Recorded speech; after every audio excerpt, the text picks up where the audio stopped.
आरो साबस्क्राइब खालामनानै घन्टानि उनाव आनसाबस्क्राइब खालामफिननाङा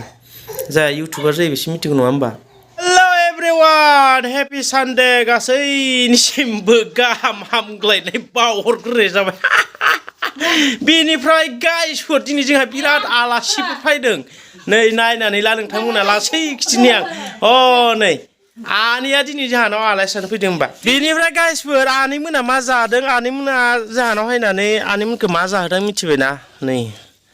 जाहानिया बिराद स्पेसियेललै जानला मोनला एकदम जानला मालाबा हाथाय साथाय गालांलाय लांगोनसो बेनिफ्राय गाइसफोर नोंथांमोना सोरबाफोर आंनि चेनेलाव गोदानै फैदोंब्ला साबस्क्राइब खालामाखैब्ला भिडिअखौ मोजां मोनदोंबा साबस्क्राइब खालामनानै होदो आरो बेल आइकनखौबो दाबायनानै लादो जाहाथे नोंथांमोननि मटिभेसनजों आंबो मोजां मोजां ब्लगफोर लाबोनो हायो इयुनावहाय स' नोंथांमोननिफ्राय सापर्ट नागिरनाय थाबाय स' फुंनि आंबो लोंनांसिगोन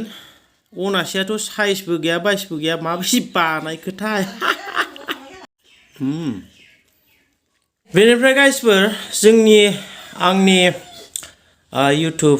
फेमिलिनि गासैनिसिमबो मोनसे इनफरमेसन आं होनो नागिरदों थारमाने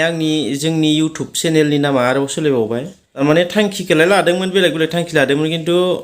जाफुंनाय नङा सानखाबाय आङो बेनिखायनो सोलायलायबाय एक्चुअलि आंनि नामा दिदोमसा दैमारि बेनिफ्राय आं चेनेलनि नामखौ होदोंमोन साबस्क्राइब खालामलायनो फै होननानै थारमाने बिनि उद्देश्यआनो जाहैबाय माने आं जोंनि गोदान माने इउटुबारफोरखौ बा गोदान इउटुब खुलिनायफोरखौ आं माने सापर्ट खालामनो इस्था खालामदोंमोन आरोना माने गावजों गाव हेल्प होज्लायनो गावजों गाव साबस्क्राइब खालामज्लायनो बेबायदि थांखिजों खालामदोंमोन आरोना खिन्थु आं सानबाय बियो साक्सेस जाहैनाय नङा बेनिखायनो आङो सोलायफिनबाय जोंनि बर'फोरजोंसो जायालै बिदि गुबुन हारिफोरनिया मालाय जायो जोंनि बर'फोरजोंबा जाया माने गावजों गाव माने सोरबा सासेनि माहाय देरलांनायखौ नुबाथाय माने मेगन साग्रायासो बारा जायो जोंनि बर'फोरनिया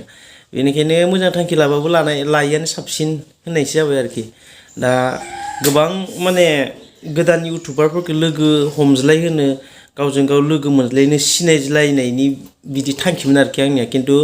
आं बेखौ केनसेल खालामनानै दा आंनि नामावनो आं बनायफिनबाय चेनेलखौहाय बेनिफ्राय गाइसफोर आङो बेखौनो रिकुवेस्ट खालामो जायफ्रा माने साबस्क्राइबारफोरना एक्चुअलि साबस्क्राइब खालामनायनि सिगां माने एसे चेनेलखौहाय बा भिडिअफोरखौ पसन्द जायो पसन्द जाया बेखौ नायग्रोनांगौ जुदि पसन्द जायोबासो साबस्क्राइब खालामनांगौ पसन्द जायाबा साबस्क्राइब खालामनाङा ओरैनो आं बुंनो नागिरनाया मा जाहैबाय जायफ्रा माने साबस्क्राइब खालामनानै 1 घन्टा 2 घन्टा बा सानसे साननैनि उनावनो आनसाबस्क्राइब खालामफिनो ना बिदि मानसिफोरा एक्चुअलि चेनेलाव माने भिडिअफोरखौ बा आंखौ बा आंनि चेनेलखौ मोजां मोनाखैबा साबस्क्राइब खालामाबाबो जागोन आं बेखौ सिगाङावबो बुंखादों मोजां मोनोबा साबस्क्राइब खालाम मोजां मोनाबा साबस्क्राइब खालामनो नाङा आं जेनेबा नोंथांमोननिफ्राय सोरबा सासेनिफ्राय जेनेबा हेल्प नागिरब्लाबो सापर्ट नागिरदोंब्लाबो थारमाने नोङो आंनि चेनेलाव फैग्रो आंनि चेनेलाव फैनानै चेनेलखौ माने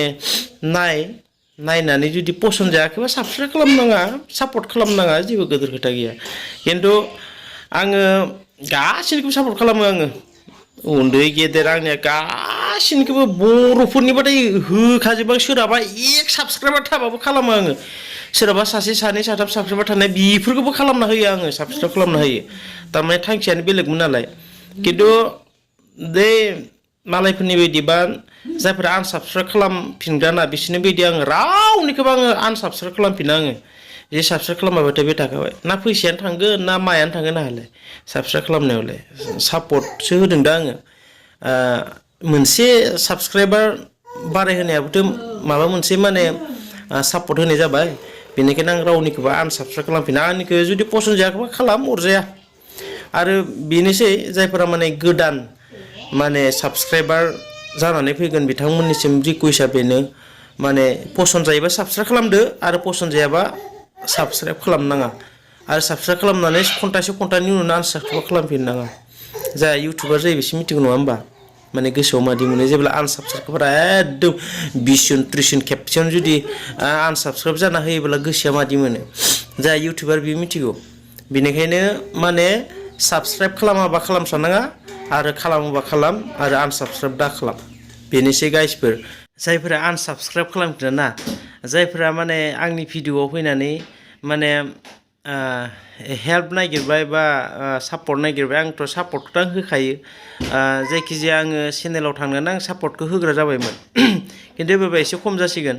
आङो जानला मोनला चेनेलफोराव थांनानै आं सापर्ट खालामहैनाय आं बिबायदि जानाय नंला मानो होनना बुङोब्ला आंबो थक जाबाय नालाय एसे जायफोरा माने एकदम फार्स्ट टाइमाव मोजाङै बिसोरो साबसक्राइबार मोनगौबाथाय माने